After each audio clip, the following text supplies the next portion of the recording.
How amazing. So we are come together today to do the experiment. Bill's back at the Globe, Act 5, Scene 1 of Coriolanus, Rome, a public place. Enter Menenius, Comenius, Sicinius, Brutus, and others. No, I'll not go. You hear what he hath said, which was sometime his general, who loved him in a most dear particular. He called me father. But what of that? Go you that banished him, a mile before his tent, fall down and knee the way into his mercy. Nay, if he coy to hear Comenius speak, I'll keep at home. He would not seem to know me. Do you hear? One time he did call me by my name. I urged our old acquaintance, and the drops that we have bled together. Coriolanus he would not answer to, forbade all names. He was a kind of nothing, titleless, till he had forged himself a name of the fire of burning Rome. Why, so you have made good work. A pair of tribunes that have racked Rome to make coals cheap. A noble memory. I minded him how royal 'twas to pardon when it was less expected. He replied, it was a bare petition of a state to one whom they had punished.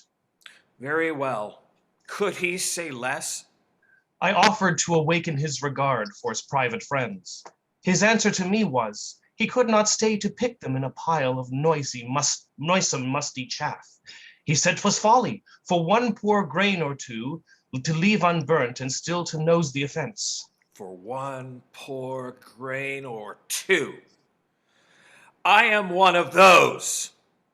His mother, wife, his child, and this brave fellow too. We are the grains. You are the musty chaff, and you are smelt above the moon. We must be burnt for you.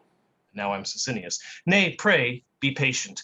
If you refuse your aid in this so never needed help, yet do not upbraids with our distress. But sure, if you would be our country's pleader, your good tongue, more than the instant army we can make, might stop our countrymen. No, I'll not meddle. Pray you, go to him. What should I do? Only make trial what your love can do for Rome. Towards Marcius. Well, and say that, Marcius, return me as Comenius is returned unheard. What then? But as a discontented friend, grief shot with his unkindness, say be so. Yet your good will must have that thanks from Rome after the measure as you intended well. I'll undertake it. I think he'll hear me, yet to bite his lip and hum as good Comenius much unhurts me. He was not taken well, he had not dined.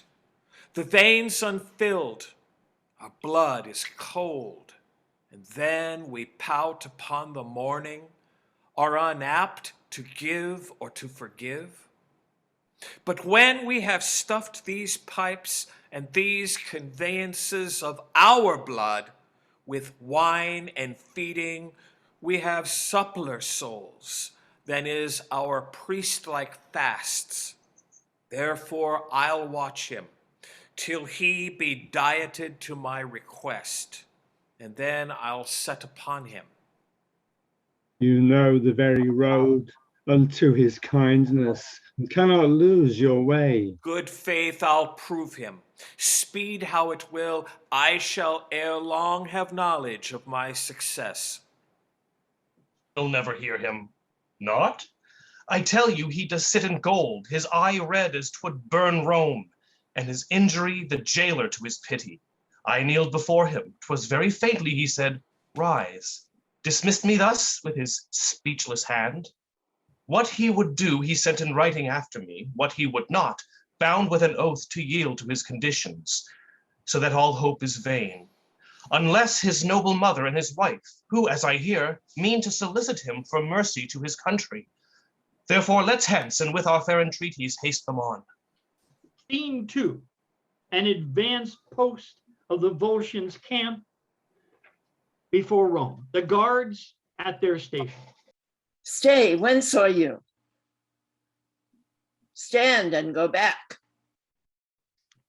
You guard like men, 'tis well, but by your leave, I am an officer of state, and come to speak with Coriolanus. From whence?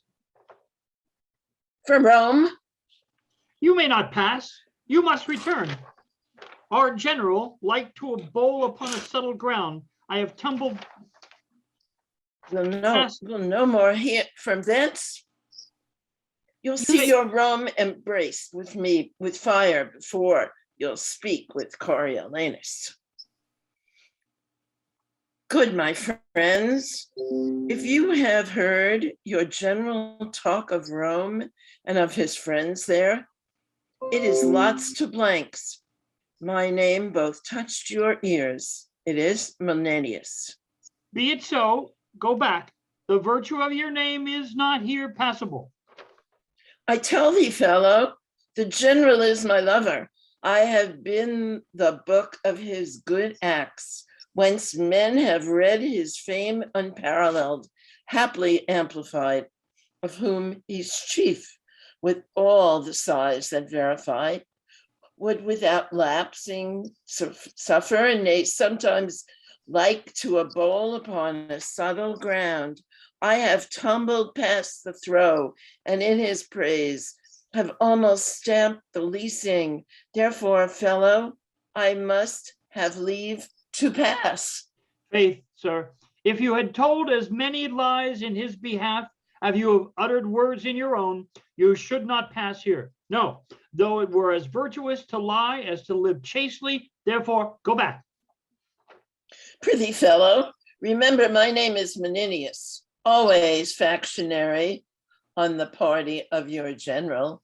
Howsoever you have been his liar, as you say you have, I am one that, telling true under him, must say you cannot pass. Therefore, go back.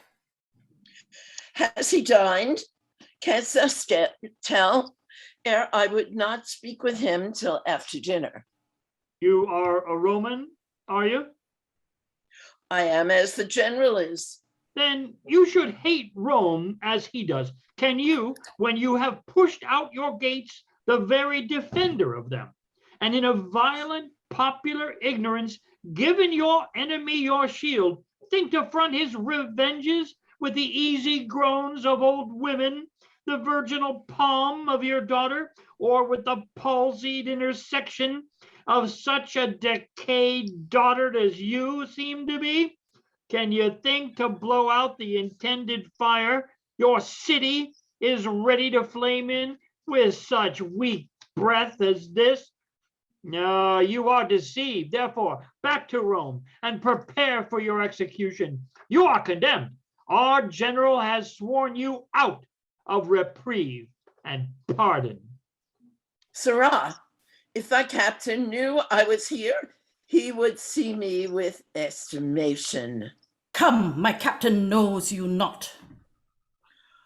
I mean thy general. My general cares not for you. Back, I say. Go, lest I forth your half pint of blood. Back. And that's the utmost of your having. Back. Nay, but fellow, nay, fellow. Enter Coriolanus with Aufidius. What's the matter? Now you companion, I'll say an errand for you, you shall know now. But I am in estimation, you shall perceive that a jack guardant cannot office me from my son Coriolanus. Guess, but by my entertainment with him, if thou standest not to the state of hanging or of some death, mere long in spectatorship and crueler in suffering, behold now, presently, and swoon for what's to come upon thee. The glorious gods sit in hourly synod about the particular prosperity and love thee no worse than the old father Menenius does. Oh, my son, Thou art preparing the fire for us.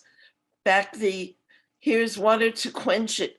I was hardly moved to come to thee, but being assured more but myself could move thee, I have been blown out of your gates with sighs and conjure these to pardon Rome and the petitionary countrymen.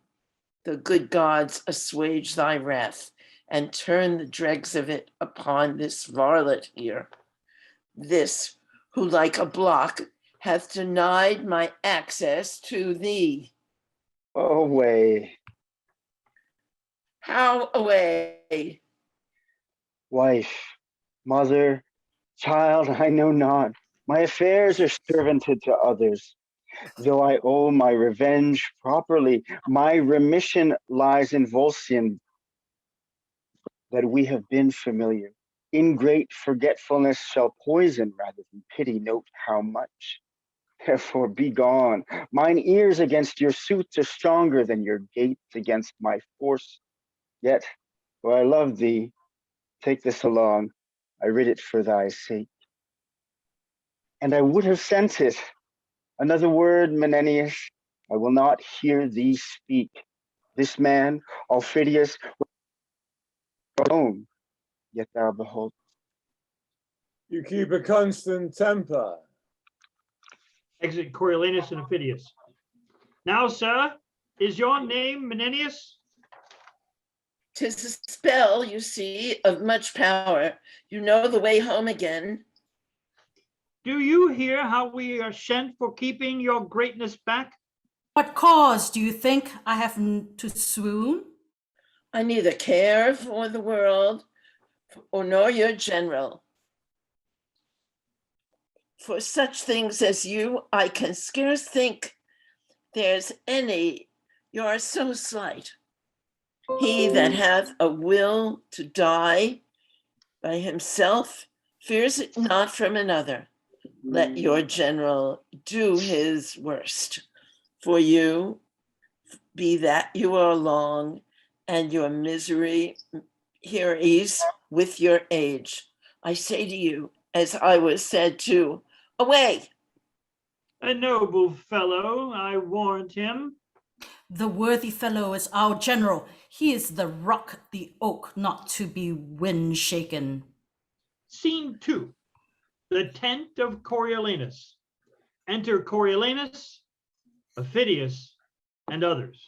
We will before the walls of Rome tomorrow set down our host. My partner in this action, you must report to the Volscian lords how plainly I have borne this business. Only their ends you have respected, stopped your ears against the general suit of Rome. Never admitted a private whisper, no, not with such friends that thought them sure of you. Last old man, whom with cracked heart I have sent to Rome, loved me above the measure of a father, nay, godded me indeed. Their latest refuge was to send him, for whose old love I have, though I showed sourly to him. Once more offered the first conditions, which they did refuse, and cannot now accept, to grace him only, that thought he could do more.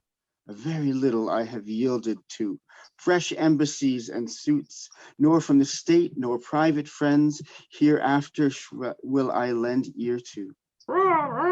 Shout! What shout is this? Shall I be tempted to infringe my vow in the same time 'tis made? I will not. Enter in mourning habits Virgilia, Volumnia, leading young Marcius, Valeria, and attendants.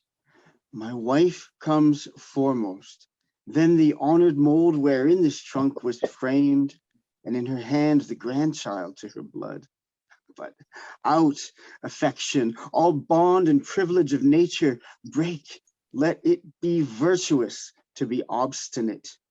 What is that curtsy worth? Or those dove's eyes which can make gods forsworn?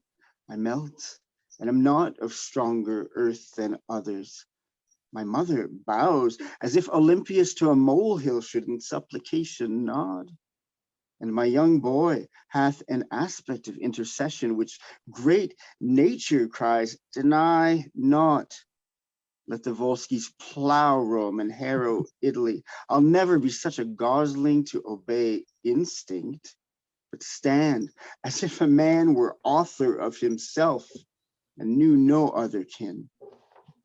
My lord and husband, These eyes are not the same I wore in Rome.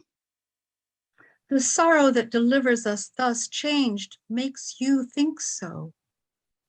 Like a dull actor now, I've forgotten my part and I am out even to a full disgrace.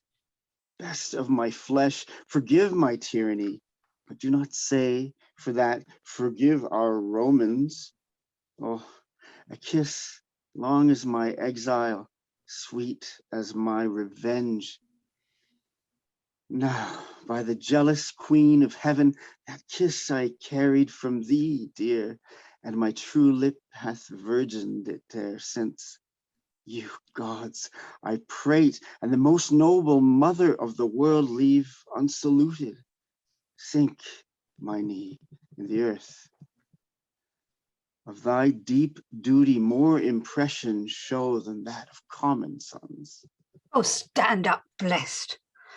Whilst with no softer cushion than the flint I kneel before thee, and improperly show duty as mistaken all this while between the child and parent. What is this? Your knees to me, to your corrected son? Then let the pebbles on the hungry beach fill up the stars. Then let the mutinous wind strike the proud cedars against the fiery sun, murdering impossibility to make what cannot be slight work. Thou art my warrior. I hope to frame thee. Do you know this lady?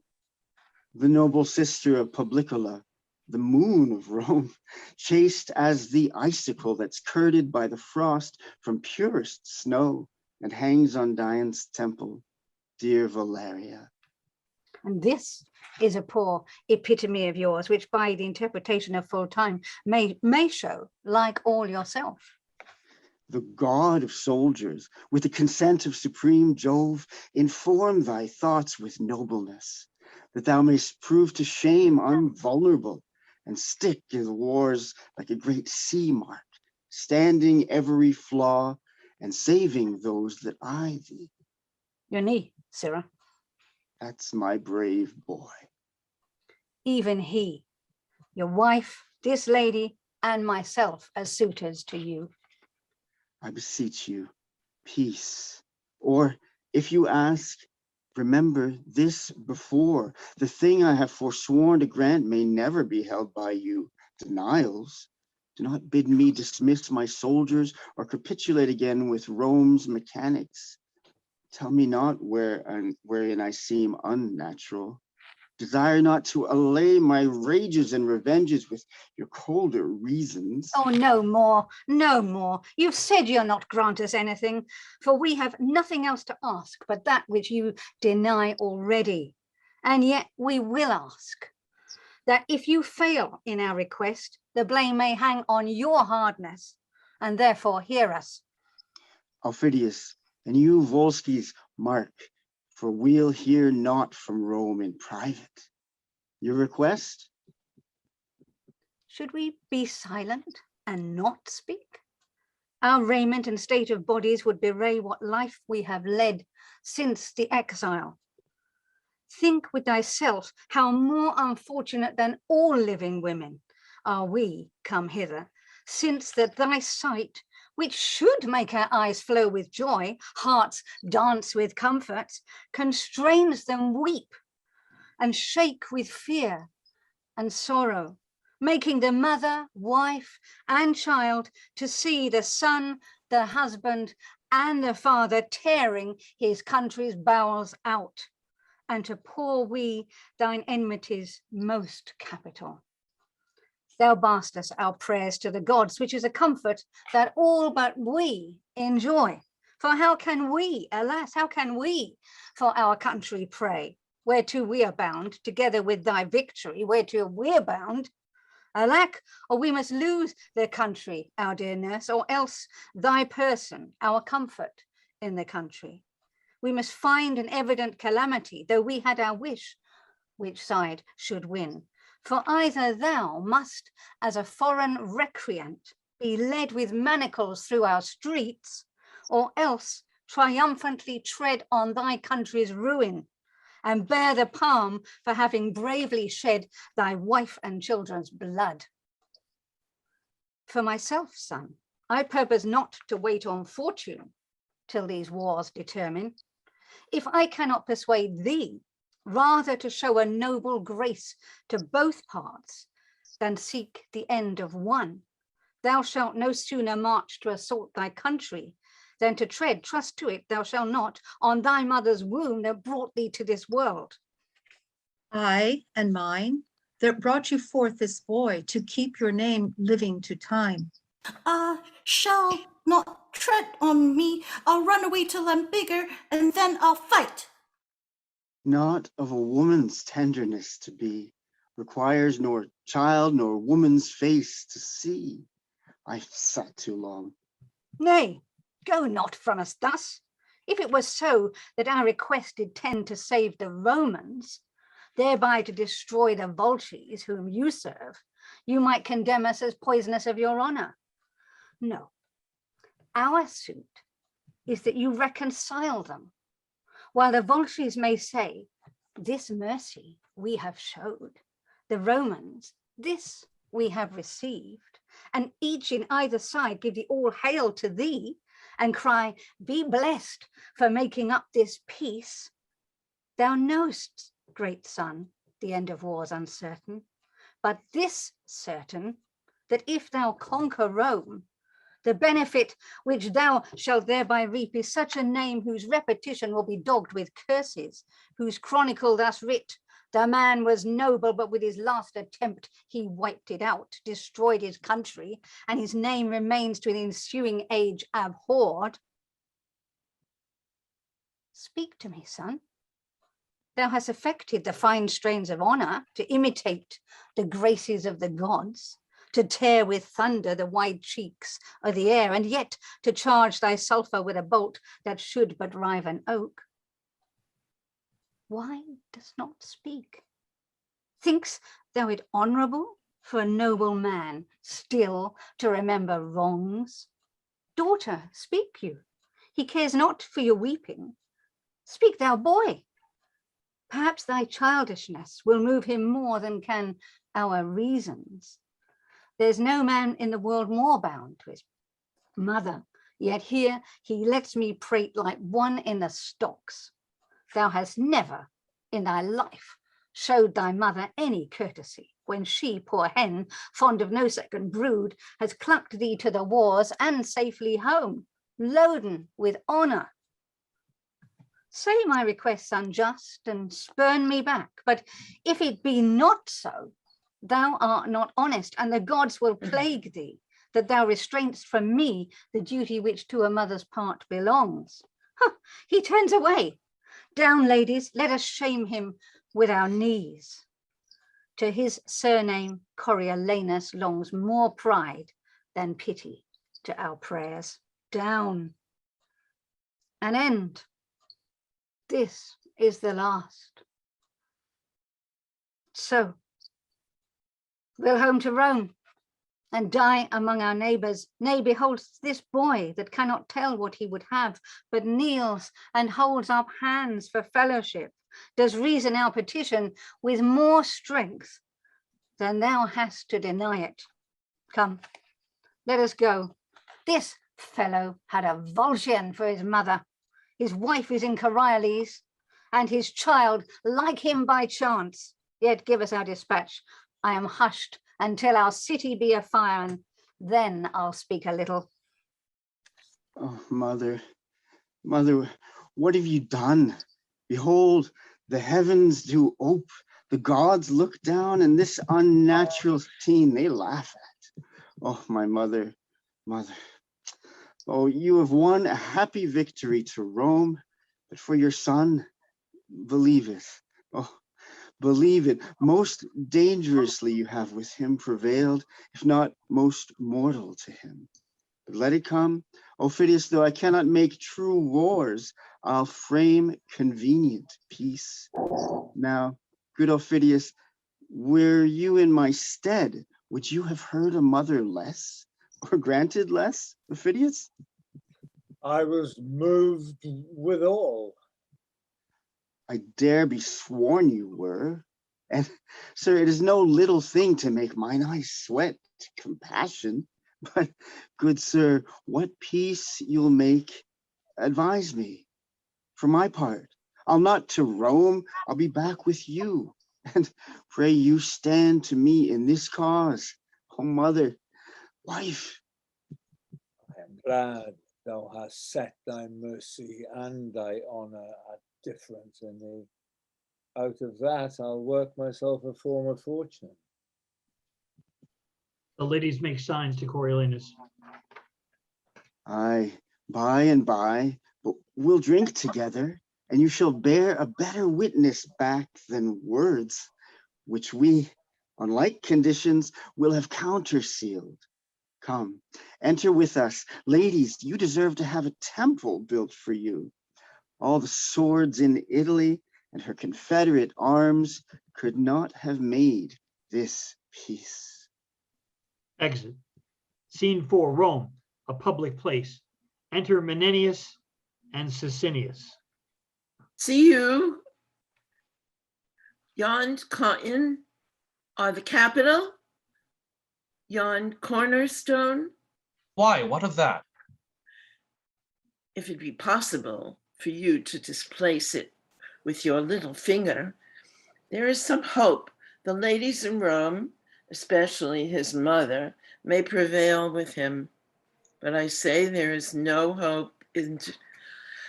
Our throats are sentenced and stay upon execution. Is it possible that so short a time can alter the condition of a man?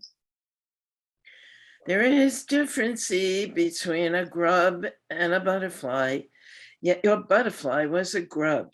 This Marcius is grown from man to dragon. He has wings. He's more than a creeping thing. He loved his mother dearly.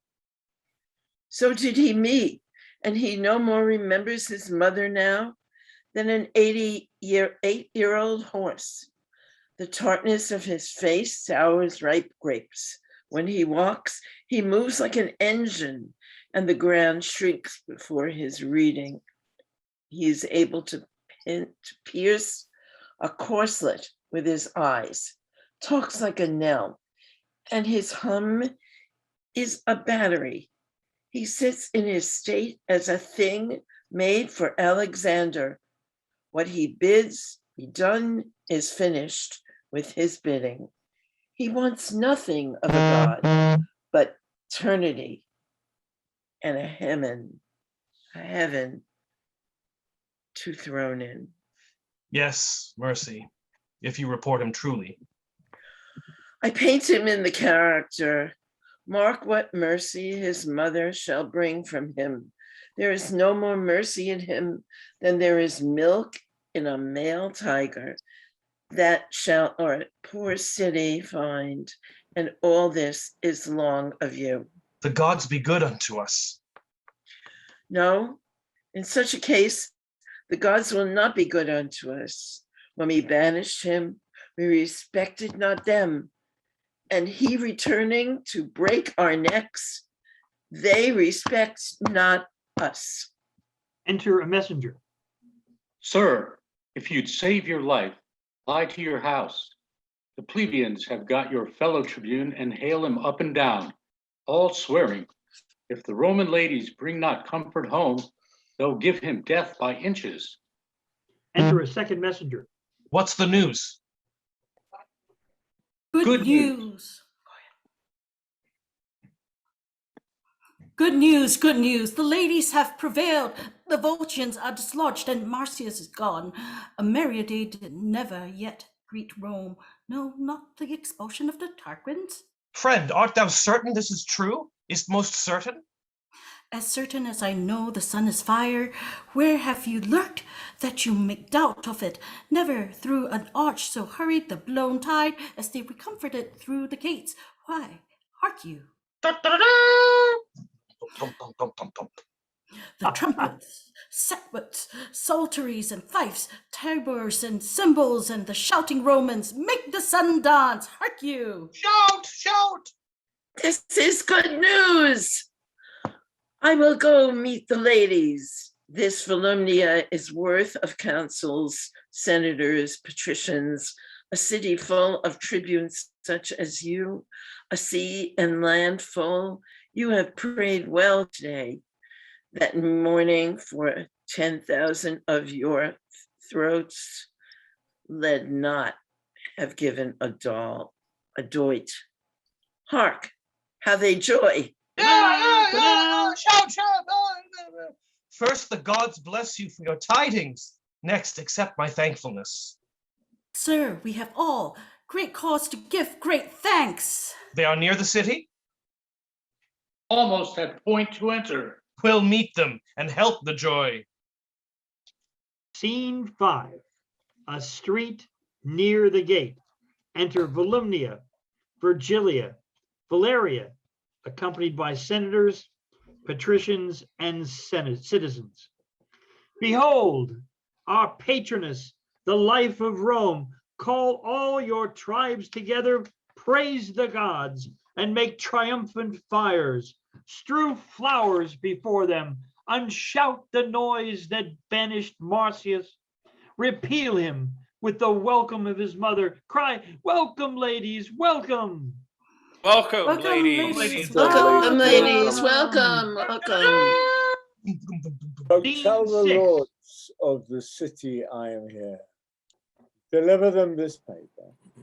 Having read it, bid them repair to the marketplace, where I, even in theirs and in the commons' ears, will vouch the truth of it. Him I accuse the city ports by this hath entered and intends to appear before the people, hoping to purge himself with words. Dispatch. Enter 3 or 4 of the Most welcome. conspirators. How is it with our general? Even so as with a man by his own arms empoisoned, and with his charity slain.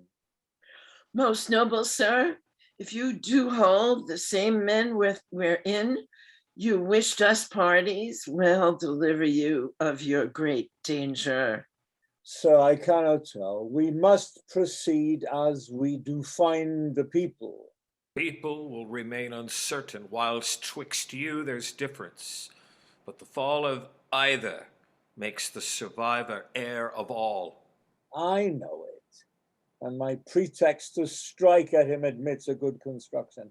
I raised him, and I pawned mine honor for his truth, who being so heightened, he watered his new plans with dews of flattery, seducing so my friends, and to this end he bowed his nature, never known before, but to be rough, unswayable, and free. Sir, his stoutness, when he did stand for consul, which he lost by lack of stooping. That I would have spoke of. Being banished for it, he came unto my hearth, presented to my knife his throat. I took him, made him joint servant with me, gave him way in all his own desires. Nay, let him choose out of my files his project to accomplish. My best and freshest men served his designments in mine own person, helped to reap the fame which he did end all his, and took some pride to do myself this wrong, till at the end I seemed his follower, not partner. And he waged me with his countenance, as if I had been mercenary. So he did, my lord. The army marveled at it, and in the last, when he had carried Rome, and that we looked for no less spoil than glory. There was it, for which my sinews shall be stretched upon him. Mhm. and a few drops of women's rune, which are as cheap as lies. He sold the blood and labor of our great action. Therefore shall he die, and I'll renew me in his fall. But hark!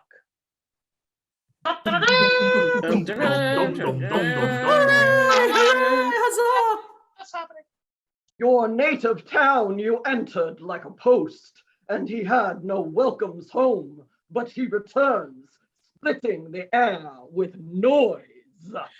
And patient fools, whose children he hath slain, their base throats tear with giving him glory. Therefore, it's your vantage, ere he express himself or move the people, with what he would say, let him feel your sword, which we will second. When he lies along after your way, his tale pronounced, shall they bury his reasons with his body. Say no more. Here come the lords. Enter the lords of the city. You are most welcome home. I have not deserved it.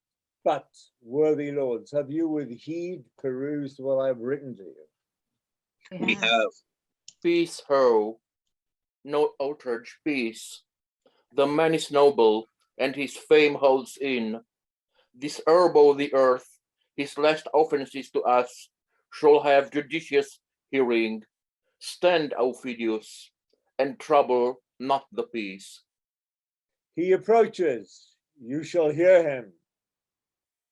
Enter Coriolanus with drum, color, a crowd of citizens with him. Hail, lords, I am returned, your soldier, no more infected with my country's love than when I parted hence, but still subsisting under your great command. You are to know that prosperously I have attempted, and with bloody passage led your wars even to the gates of Rome. Our spoils we have brought home do more than counterpoise a full third part the charges of the action. We have made peace with no less honor to the Antiotes than shame to the Romans. And here we deliver, subscribed by the consuls and patricians, together with the seal of the Senate, what we have compounded on. Read it not, noble lords, but tell the traitor in the highest degree he hath abused your powers. Traitor? How now? Aye, traitor, Marcius. Marcius? Aye, Marcius, Caius Marcius. Dost thou think I'll grace thee with that robbery? Thy stolen name, Coriolanus, in Coriolis? You lords and heads of the state, perfidiously, he has betrayed your business and given up for certain drops of salt. Your city, Rome, I say your city, to his wife and mother, breaking his oath and resolution like a twist of rotten silk, never admitting counsel of the war, but at his nurse's tears, he whined and roared away your victory, that pages blushed at him, and men of heart looked wondering each at others. Hear'st thou, Mars? Name not the god, thou boy of tears. No more. Measureless liar, thou'st made my heart too great for what contains it. Boy, oh slave, pardon me, lords, 'tis the first time that ever I was forced to scold. Your judgments, my grave lords, must give this cur the lie, and his own notion. Who wears my stripes impressed upon him, that must be my beating to his grave, shall join to thrust the lie upon him. Peace, both, and hear me speak. Cut me to pieces, Volskis. Men and lads, stain all your edges on me. Boy, false hound, if you have writ your annals true, 'Tis there that, like an eagle in a dovecote, I flooded your Volscians and Coriolanus. Alone I did it, boy.